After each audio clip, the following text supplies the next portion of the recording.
பார்க்குறதுல நெறைய தவறுகள் நடக்குது இப்போ. நெறைய நட்சத்திர பொருத்தம் மட்டும் பார்த்துட்டு விட்டுறீங்க. அதுதான் பெரிய தப்பு. சரிங்களா? ஸோ இப்ப பார்த்தீங்கன்னா, அஸ்வினி நட்சத்திரம், உத்திர நட்சத்திரத்துக்கு பொருத்தம் இருக்கான்னு கேட்குறீங்க. ராசி பொருத்தம் வராது. சரிங்களா? மேஷத்துலேருந்து கன்னி பார்த்தீங்கன்னா 6வது வீடு. ஸோ கன்னியிலேருந்து பார்த்தோம்னா 8வது வீடு மேஷம். ஸோ ராசி பொருத்தம் வராது. ஸோ நீங்க பொருத்தம் பார்க்குறீங்க அப்டின்னா, ராசி பொருத்தம் பார்க்கணும்.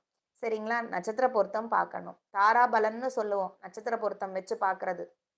பெண்ணுடைய நட்சத்திரத்துல இருந்து, ஆணுடைய நட்சத்திரம் இத்தனாவதா இருந்தா தான் கல்யாணம் பண்ணணும்னே இருக்கு. சரிங்களா? தாராபலன் நட்சத்திரம்னு சொல்லுவோம் அந்த நட்சத்திர பலன். ஸோ அத பார்க்கணும். அடுத்தது மெயினா லக்ன பொருத்தம் பார்க்கணும்.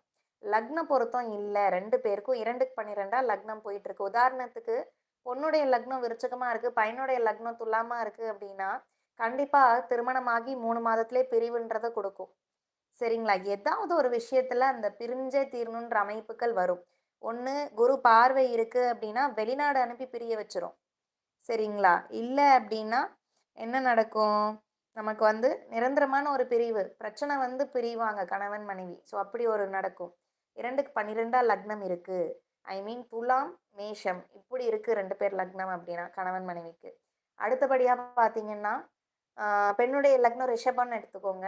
ஆணுடைய லக்னம் வந்து தனுசா இருக்குன்னு வச்சுக்கோங்களேன். 6க்கு 8 வந்து அந்த இடத்துல நமக்கு லக்னங்கள் வந்து மூவ் ஆகும்.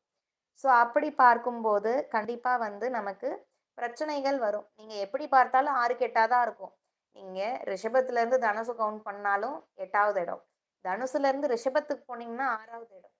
சரிங்களா? ஸோ இப்படி இருக்கும்போதும் சரி, கல்யாண வாழ்க்கையில பெரிய லெவல் பிரச்சனை. கோர்ட்டு கேஸு படி ஏறி தான் வந்து இறங்குவாங்க. ஸோ இப்பேற்பட்ட பிரச்சனைகள்ன்றது கல்யாண வாழ்க்கையில நிகழும். ஸோ அதனால தான் வந்து சொல்றேன்.